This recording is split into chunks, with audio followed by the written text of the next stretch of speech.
Former DEA administrator under President George W. Bush and former Arkansas Governor Asa Hutchinson joins me now. Great to have you here, Governor. Do you think that President Trump cares at all about a declaration of war when it comes to these drug cartels? I mean, look at how many Americans are dying every year because of drugs. This stuff's all coming into our country just through those boats that we saw there.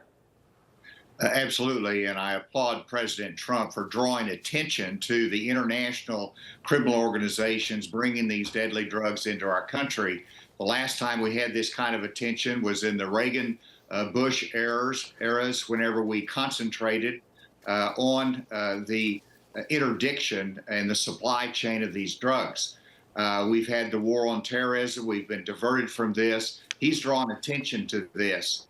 Obviously, there's a lot of questions. The legal basis would be that he's declared these as international terrorist organizations, that they're a threat to our national security. This has traditionally been a law enforcement role.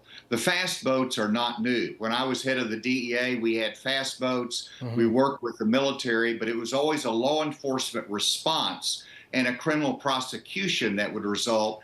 Now we've shifted it from simply a criminal prosecution really to a military action to kill the drug traffickers. And so that is a big shift, and I think the questions Congress has would be, where's the legal authority? Let's make sure there's transparency and information that they have to review this. Transparency is one thing, but I mean, what hasn't worked in the past is what they were doing.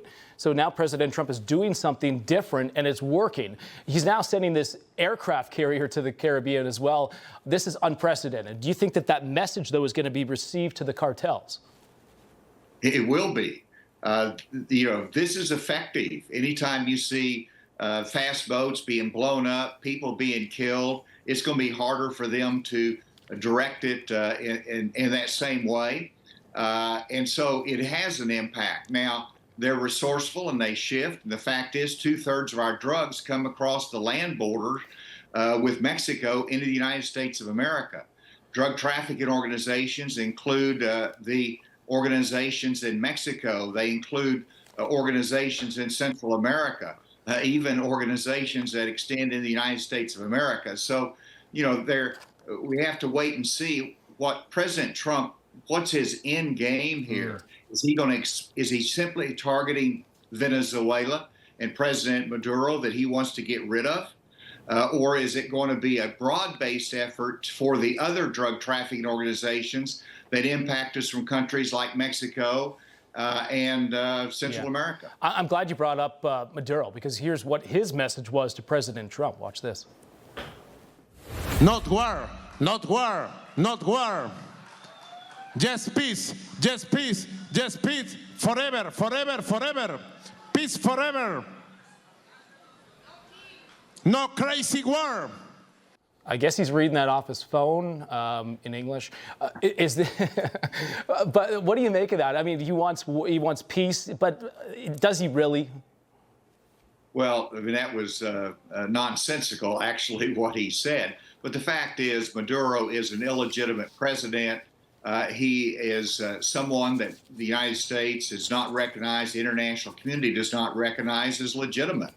And he is benefiting from the drug traffickers that are located there in Venezuela. And so what is President Trump's end game here? Is it to depose President Maduro and to have a change of leadership there, and utilizing this means of going after the drug traffickers as a means to do it? That's something we'll wait to see, but legitimate questions about the end game. I hope Maduro is short-lived in terms of his presidency. We shall see. End game here for Trump. He knows what he wants to do, end these drug cartels from coming into our country. Governor Asa Hutchinson, great to have you on. I appreciate it. Have a good Sunday, too. Hey, thank you. Good to be with you, John. Good to have you.